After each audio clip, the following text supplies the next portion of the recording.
കർത്താവിന്റെ പരിശുദ്ധ നാമം വാഴ്ത്തപ്പെടുമാറാകട്ടെ. മർക്കോസ് എഴുതിയ സുവിശേഷം അതിന്റെ 16-ാം അധ്യായം 17-ാം വാക്യത്തിലാണ് നാം ഇങ്ങനെ കണ്ടത്. കർത്താവ് ശിഷ്യന്മാർക്ക് ഗ്രേറ്റ് കമ്മീഷൻ കൊടുക്കുന്ന സമയത്ത് ശിഷ്യന്മാരോട് സംസാരിച്ചതിന് ശേഷം പറയുന്ന ഒരു വാക്കാണ് നാം വായിച്ചത്. വിശ്വസിക്കുന്നവരാൽ ഈ അടയാളങ്ങൾ നടക്കും. എന്റെ നാമത്തിൽ അവർ ഭൂതങ്ങളെ പുറത്താക്കും, പുതുഭാഷകളിൽ സംസാരിക്കും. അപ്പൊ കർത്താവിന്റെ നാമത്തിൽ വിശ്വസിക്കുന്നവരിലൂടെ ഒരുപാട് പ്രത്യേകമായ കാര്യങ്ങൾ സംഭവിക്കും. അല്ലെങ്കിൽ അവർക്ക് അവരെയും മറ്റുള്ളവരെയും ചലിപ്പിക്കുവാൻ അല്ലെങ്കിൽ സ്വാധീനിക്കുവാനായിട്ടുള്ള കഴിവുണ്ടാകും. എന്റെ നാമത്തിൽ വിശ്വസിക്കുന്നവർക്ക് ഭൂതങ്ങളെ പുറത്താക്കുവാൻ, ഭൂതങ്ങളുടെ ബന്ധനത്തിലായിരിക്കുന്നവരെ അതിൽ നിന്ന് വിടുവിക്കുവാനായിട്ടുള്ള കഴിവുണ്ടാകും. അല്ലെങ്കിൽ ഒരു ശക്തി അവരിൽ വ്യാപരിക്കുമെന്ന് കർത്താവ് പറയും. എന്റെ നാമത്തിൽ, അതായത് യേശുക്രിസ്തുവിന്റെ നാമത്തിൽ നാം അത് പറയുമ്പോൾ, നാം അത് വിശ്വാസപൂർവ്വം പ്രസ്താവിക്കുമ്പോൾ കർത്താവിന്റെ നാമത്തിന്റെ ആ ശക്തിയിൽ ആ ഭൂതങ്ങൾ വിട്ടു പോകുവാനായിട്ട് ഇടയായി തീരും. അതുപോലെ തന്നെ നമുക്ക് പുതുഭാഷകളിൽ സംസാരിക്കും. ഇതുവരെ ആരും കേട്ടിട്ടില്ലാത്ത രീതിയിലുള്ള പുതുഭാഷകൾ സംസാരിക്കുവാൻ, അന്യഭാഷകളിൽ സംസാരിച്ചുകൊണ്ട് കർത്താവിനെ ആത്മാവിൽ മഹത്വപ്പെടുത്തുവാനായിട്ടുള്ള ഒരു സാഹചര്യം ഉണ്ടാകുമെന്ന് കർത്താവിടെ അവർക്ക് ഗ്രേറ്റ് കമ്മീഷൻ കൊടുക്കുന്ന സമയത്ത് പറയും. അപ്പോൾ ആ ഒരു വാക്യത്തിന്റെ ഒരു പ്രധാന ഒരു ആദ്യത്തെ ഭാഗം മാത്രമാണ് നാം ഇന്ന് രാത്രി ചിന്തിക്കുന്നത്. നമുക്കറിയാം, വിശ്വസിക്കുന്നവരാൽ ഈ അടയാളങ്ങൾ നടക്കും. കർത്താവ് യേശുക്രിസ്തുവിന്റെ നാമത്തിൽ നാം വിശ്വസിക്കുമ്പോൾ നമ്മുടെ ജീവിതത്തിലൂടെ ഒരുപാട് കാര്യങ്ങൾ നമ്മുടെ ജീവിതത്തിൽ നടക്കും. അതുപോലെ നമുക്ക് ഒരുപാട് പേരെ അതിലൂടെ സ്വാധീനിക്കുവാനും ഒരുപാട് പേരുടെ പ്രശ്നങ്ങൾക്ക് കർത്താവിന്റെ നാമത്തിൽ നാം വിശ്വസിക്കുന്നതിലൂടെ പരിഹാരം വരുത്തുവാനും കഴിയും. കർത്താവിന്റെ നാമത്തിന് അത്രയും ശക്തിയുണ്ട്. 2000 വർഷത്തിന് മുമ്പ് കർത്താവ് പറഞ്ഞ വാക്കുകൾക്ക് ഇന്നും ശക്തിയുണ്ട്. ബൈബിളിലെ വചനങ്ങൾക്ക് നമുക്കറിയാം അതിന് ശക്തിയുണ്ട്, അതിന് ജീവനുണ്ട്. ജീവനും ചൈതന്യവുമുള്ള ദൈവത്തിന്റെ വചനം. അപ്പോൾ കർത്താവിന്റെ നാമത്തിൽ നാം വിശ്വസിക്കുമ്പോൾ നമ്മുടെ ജീവിതത്തിൽ ഒരുപാട് പ്രത്യേകമായിട്ടുള്ള അനുഗ്രഹങ്ങൾ നമുക്കുണ്ടാകും. ഒരുപാട് നമ്മുടെ പ്രശ്നങ്ങൾക്കെല്ലാം പരിഹാരം വരുത്തുന്ന രീതിയിലുള്ള ശക്തി ആ ദൈവത്തിന്റെ നാമത്തിൽ, കർത്താവിന്റെ നാമത്തിൽ വ്യാപരിക്കുന്നു. അതിന് ഉദാഹരണമായി 2 സംഭവങ്ങൾ ഞാൻ പറയുവാനായിട്ട് ഇന്ന് രാത്രി കർത്താവിൽ ശരണപ്പെടുന്നു. എന്ന് നമുക്കറിയാം, മോശ എന്ന് പറയുന്ന ദൈവപുരുഷൻ ഈ മിസ്രൈമിൽ നിന്ന് ആ ജനത്തെ, ഇസ്രായേൽ ജനത്തെ നയിച്ചുകൊണ്ട്, മരുഭൂമിയിലൂടെ നയിച്ചുകൊണ്ട് അവസാനം അവര് ഇതിന്റെ ഒരു ഫൈനൽ സ്റ്റേജിലേക്ക് എത്തുന്ന ഒരു സാഹചര്യം നമുക്കറിയാം. ചെങ്കടൽ എന്ന് പറയുന്ന വലിയൊരു പ്രതിസന്ധി അവരുടെ മുമ്പിൽ ഇങ്ങനെ കാണപ്പെടുകയാണ്. ചെങ്കടൽ എന്ന് പറയുന്ന ഒരു വലിയ പ്രതിസന്ധിയുടെ മുമ്പിൽ സാധാരണ ഇസ്രായേൽ ജനങ്ങളെല്ലാം വളരെ ഭയചകിതരായി ഇങ്ങനെ ഇരിക്കുന്നു. അവർക്ക് ഒരുപാട് പ്രതിസന്ധികൾ അതിജീവിച്ചാണ് അവർ ഈ മരുഭൂമിയിലൂടെ കടന്നു വന്നെങ്കിൽ പോലും തുടർന്ന് വരുന്ന ഈ ഒരു വലിയ പ്രതിസന്ധിയെ കണ്ട് അവർ വീണ്ടും അവരുടെ ഹൃദയത്തിൽ ഒരുപാട് ഭാരമുണ്ടാകുവാനായിട്ട് ഇടയായിത്തീർന്നു. അവരുടെ ജീവിതത്തിൽ ധൈര്യം ക്ഷയിച്ചു പോകുന്നത് പോലെയൊക്കെ അവർക്ക് തോന്നി.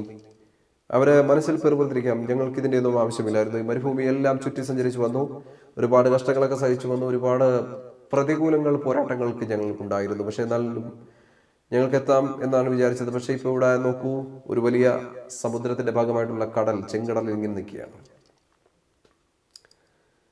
ഇന്ത്യൻ മഹാസമുദ്രത്തിന്റെ ഭാഗമായിട്ടുള്ള ചെങ്കടലിൽ ഇങ്ങനെ നിൽക്കുന്നത് അവർക്ക് കാണുവാനായിട്ടിടയായി. അപ്പോൾ ആ ചെങ്കടലിനെ കണ്ട്, ആ പ്രതിസന്ധിയെ കണ്ട് അവരുടെ ഹൃദയത്തിൽ ഒരുപാട് ബുദ്ധിമുട്ടുകളുണ്ടായി. അവരുടെ ഹൃദയത്തിൽ ഒരുപാട് ഭാരങ്ങളുണ്ടായി. എങ്ങനെ ഇതിൽ നിന്ന് അവർക്ക് രക്ഷപ്പെടുവാൻ കഴിയുമെന്നുള്ളൊരു പേടി അവരിൽ വ്യാപരിച്ചു. അപ്പോൾ അങ്ങനെ ഇരിക്കുന്ന ഒരു സാഹചര്യത്തിൽ നമുക്കറിയാം, അവിടെ അവരെ നയിച്ചു കൊണ്ടിരുന്ന, അല്ലെങ്കിൽ അവരെ ഫറവോന്റെ കയ്യിൽ നിന്ന് വിടുവിച്ച് സ്വതന്ത്രരാക്കി അടിമനുഖത്തിലായിരുന്ന ജനത്തെ വിടുവിച്ചു കൊണ്ടുവന്ന മോശയ്ക്ക് കർത്താവിൽ ഉറപ്പുണ്ടായിരുന്നു. പക്ഷെ ഇവിടെ ഉള്ളൊരു പ്രതിസന്ധി എന്ന് പറയുന്നത്, മുമ്പിൽ ചെങ്കടലുണ്ട്, ബാക്കിൽ നമ്മൾ ഒരുപാട് തവണ കേട്ടിരിക്കുന്നത് പോലെ ഫറവോനുണ്ട്. ഫറവോൻ ഒറ്റയ്ക്കല്ല വരുന്നത്, ഫറവോനോടൊപ്പം യുദ്ധസന്നദ്ധരായ സൈന്യം. തങ്ങളുടെ ആഭരണങ്ങൾക്ക് അപഹരിച്ചുകൊണ്ട് വന്ന, അല്ലെങ്കിൽ തങ്ങളോടൊരു വാക്ക് ചോദിക്കാതെ രാത്രി പുറപ്പെട്ടു വന്ന, തങ്ങൾക്ക് ഇനിയും ഒരുപാട് ജോലികൾ ചെയ്യിപ്പിക്കാമായിരുന്നൊരു ജനത്തെ, ലക്ഷക്കണക്കിന് ജനത്തെ മോശ എന്ന് പറയുന്ന വ്യക്തി ഇങ്ങനെ അവരുടെ വാഗ്ദത്ത ദേശം കാണിക്കാമെന്ന രീതിയിൽ ഇങ്ങനെ വിളിച്ചുകൊണ്ട് പോവുകയാണ്. അപ്പോൾ അത് ഫറവോന് ഇഷ്ടപ്പെട്ടില്ല.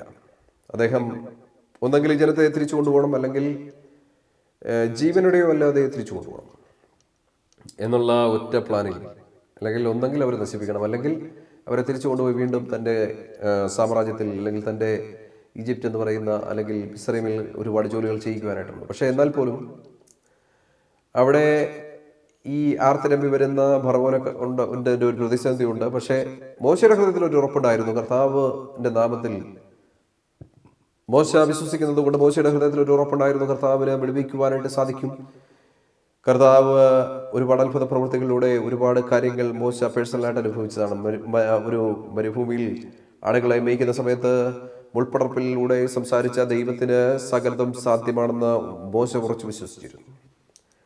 അപ്പോൾ അങ്ങനെയുള്ള മോശയുടെ ഹൃദയത്തിൽ ഒരു ചാഞ്ചല്യമില്ല. പക്ഷെ ബാക്കിയുള്ള ജനത്തിനെല്ലാം വളരെ ഭയമാണ്. കാരണം ഒന്നെങ്കിൽ ഈ വെള്ളം കുടിച്ച് മരിക്കും, നമ്മൾ ഈ കടലിൽ പോയി, ചെങ്കടൽ എന്ന് പറയുന്ന പ്രതിസന്ധിയിൽ പോയി വെള്ളം കുടിച്ച് മരിക്കേണ്ടി വരും. അത് നിന്ന് രക്ഷപ്പെട്ട് തിരിച്ചു പോകാം എന്ന് വിചാരിച്ചാൽ ഫറവോന്റെ സൈന്യത്തിന് ഇരയായി തീരും.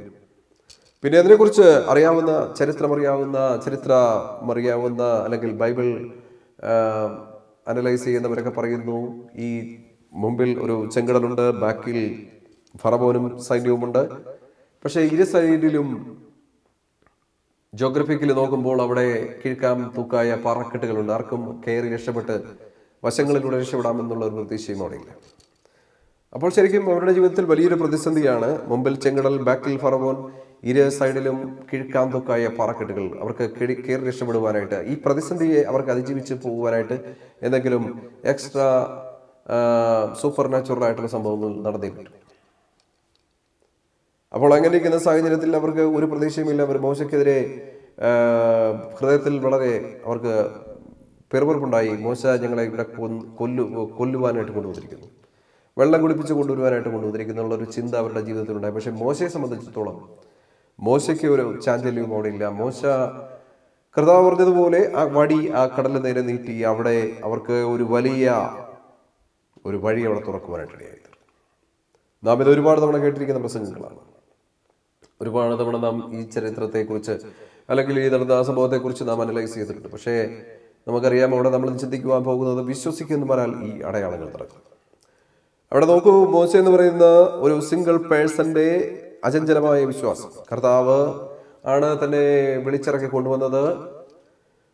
മുൾപ്പടർപ്പിലൂടെ എൻ്റെ ജനത്തെ വിടുവിക്കണമെന്ന് മോശയോട്, അല്ലെങ്കിൽ നിന്നെ ഞാൻ ചുമതലപ്പെടുത്തുന്നു എന്ന് മോശയോട് പറഞ്ഞ അത്ഭുത പ്രവൃത്തികൾ ചെയ്ത 10 ബാധകളൊക്കെ അയച്ച് മിസ്രൈമിൽ ദൈവത്തിന്റെ ശക്തി വെളിപ്പെടുത്തിയ കർത്താവിന്റെ നാമത്തിൽ മോശയ്ക്കുണ്ടായിരുന്ന അചഞ്ചലമായിട്ടുള്ള വിശ്വാസം, അതായത് ആ സിംഗിൾ പേഴ്സന്റെ അചഞ്ചലമായിട്ടുള്ള വിശ്വാസമാണ് ഇവിടെ പോസിറ്റീവായിട്ട് സ്വാധീനിക്കുന്നത്. ആ ജനത്തെ വിടുവിക്കുവാൻ, ആ ജനത്തെ പൂർണ്ണമായിട്ട് വിടുവിക്കുവാൻ ലക്ഷക്കണക്കിന് സ്ത്രീകള്, കുട്ടികള്, പുരുഷന്മാരൊക്കെ അടങ്ങിയ അത്രയും ലക്ഷം ജനങ്ങളെ ആ ഒരു ചെങ്കടലിന്റെ നടുവിലൂടെ നിർത്തിക്കൊണ്ടുപോകുവാൻ കർത്താവ് പ്രവർത്തിക്കുമെന്നൊരു അചഞ്ചലമായിട്ടുള്ള വിശ്വാസം മോശയ്ക്കുണ്ടായിരുന്നു.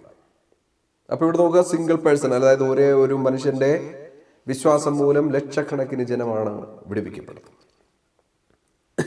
ലക്ഷക്കണക്കിന് ജനമാണ് വാഗ്ദത്ത നിവൃത്തി പ്രാപിച്ചത്. അതുപോലെ നാം കർത്താവിന്റെ നാമത്തിൽ ഉറച്ചു വിശ്വസിക്കുമ്പോൾ ഒരു ഫാമിലിയിലെ ചിലപ്പോൾ ഒരു സിംഗിൾ പേഴ്സന്റെ അചഞ്ചലമായിട്ടുള്ള വിശ്വാസമായിരിക്കാം ആ ഫാമിലിയെ രക്ഷിക്കുന്നത്, ആ ഫാമിലിയെ വാഗ്ദത്തത്തിലേക്ക് എത്തിക്കുന്നത്, അല്ലെങ്കിൽ ആ ഫാമിലിയെ പൂർണ്ണമായിട്ട് അനുഗ്രഹങ്ങളിലേക്ക് എത്തിക്കുവാൻ ആ സിംഗിൾ പേഴ്സന്റെ വിശ്വാസം മതിയാവും. അതുകൊണ്ട് നാം കർത്താവിന്റെ നാമത്തിൽ ഉറച്ചു വിശ്വസിക്കണം. വിശ്വസിക്കുന്ന ഒരാൾ ഈ അടയാളങ്ങൾ നടക്കും. വിശ്വസിക്കുന്ന ഒരാൾ മാത്രമേ ഈ അടയാളങ്ങൾ നടക്കൂ. വിശ്വസിക്കാത്തവരെ കൊണ്ട് ഒരു കാര്യവും ഇതുവരെ നടന്നതായിട്ട് ചരിത്രം നമുക്ക് തെളിവൊന്നും തരുന്നില്ല.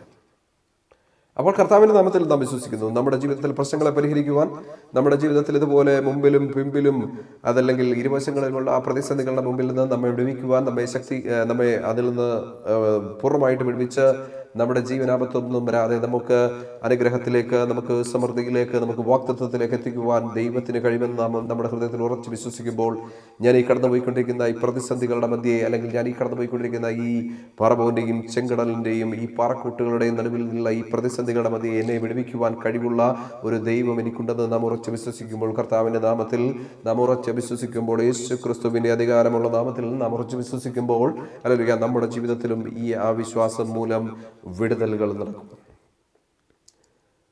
വിശ്വസിക്കുന്ന ഒരാൾ അടയാളങ്ങളോടെ നടക്കുകയാണ്. ആ കുടുംബങ്ങൾ അങ്ങനെ വിടുവിക്കപ്പെടുകയാണ്. ആ കുടുംബത്തിൽ അനുഗ്രഹങ്ങൾ ഇങ്ങനെ ഉണ്ടാകുകയാണ്. ആ കുടുംബത്തിൽ ഇങ്ങനെ ശാപങ്ങളൊക്കെ മാറ്റപ്പെടുകയാണ്.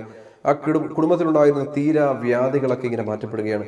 ആ കുടുംബത്തിലുണ്ടായിരുന്ന സാമ്പത്തികമായിട്ടുള്ള ദാരിദ്ര്യ അവസ്ഥകളെല്ലാം മാറ്റപ്പെടുകയാണ്. ആ ഒരു സിംഗിൾ പേഴ്സന്റെ വിശ്വാസം. അതുകൊണ്ട് ഇന്ന് രാത്രി എന്നെ കേൾക്കുന്ന പ്രിയമുള്ളവരെ, നിന്റെ ഭവനത്തില്, നിന്റെ കുടുംബത്തിൽ ചിലപ്പോൾ നിനക്കായിരിക്കും വിശ്വാസം ഉണ്ടായിരിക്കുന്നത്. നീ അത് അചഞ്ചലമായിട്ട് കർത്താവിൽ വിശ്വസിക്കുമ്പോൾ ഈ പ്രതിസന്ധിയിൽ നിന്ന് എൻ്റെ കുടുംബത്തെ കർത്താവ് വിടുവിക്കുമെന്ന്, ഈ പ്രതിസന്ധിയിൽ നിന്ന് എൻ്റെ ജീവിതത്തെ കർത്താവ് വിടുവിക്കുമെന്ന് ചഞ്ചലമായിട്ട് നമ്മൾ കർത്താവിൽ വിശ്വസിക്കുമ്പോൾ ദൈവം നമ്മുടെ ജീവിതത്തിലും ഇതുപോലെ തന്നെ ഒരു വലിയ അത്ഭുതത്തെ ചെയ്യും. നമുക്ക് നമ്മുടെ ആഗ്രഹിക്കുന്ന തുറമുഖത്തിലേക്ക് എത്തിക്കുവാൻ, അല്ലെങ്കിൽ ആഗ്രഹിക്കുന്ന ആ ഒരു വാക്തത്വ ദേശത്തേക്ക് എത്തിക്കുവാൻ, ആഗ്രഹിക്കുന്ന ആ ഒരു ജോലിയിലേക്ക് നിന്നെ എത്തിക്കുവാൻ, ആഗ്രഹിക്കുന്ന ഒരു വിദ്യാഭ്യാസ നിലവാരത്തിലേക്ക് നിന്നെ എത്തിക്കുവാൻ, ആഗ്രഹിക്കുന്ന ഒരു സാമ്പത്തിക നന്മയിലേക്ക് അല്ലെങ്കിൽ ആത്മീയമായ വർധനവിലേക്ക് നിന്നെ എത്തിക്കുവാൻ വിശ്വസിക്കുന്നവരാൽ മാത്രമേ സാധിക്കൂ. അതുകൊണ്ട് നാം ഇന്ന് രാത്രി കർത്താവിൻ്റെ നാമത്തിൽ നാം പൂർണ്ണമായി വിശ്വസിക്കണം. കർത്താവിൻ്റെ നാമത്തിൽ നാം പൂർണ്ണമായിട്ട് വിശ്വസിക്കുമ്പോൾ ഈ പറയുന്ന പോലെ ഫറവോന്റെ ജീവിതത്തിൽ കർത്താവ് ചെയ്തതുപോലെ നമ്മുടെ ശത്രുക്കളായി, നമ്മുടെ പ്രതിയോഗികളായി നമ്മെ തകർത്ത് കൊള്ളുവാൻ ശ്രമിക്കുന്ന, നമ്മളെ അനാവശ്യമായിട്ട് വേട്ടയാടുന്ന, നമ്മുടെ അന്ത്യം കണ്ടേ മതിയാകുമെന്ന് പറഞ്ഞ് നടക്കുന്നവരുടെ താല്പര്യങ്ങളെല്ലാം അവിടെ വെള്ളം കുടിച്ച് മരിക്കുന്ന രീതിയിലേക്ക് ഫറവോനും കൂട്ടരും ഇവരെ ഫോളോ ചെയ്ത് വന്നതിന് ശേഷം ആ കടൽ തിരിച്ചു വന്ന സമയത്ത് വെള്ളം കുടിച്ച് മരിച്ചതുപോലെ അവരുടെ എല്ലാ പ്ലാനുകളും അവിടെ പൊളിയുവാൻ ഇടയായിത്തീരും.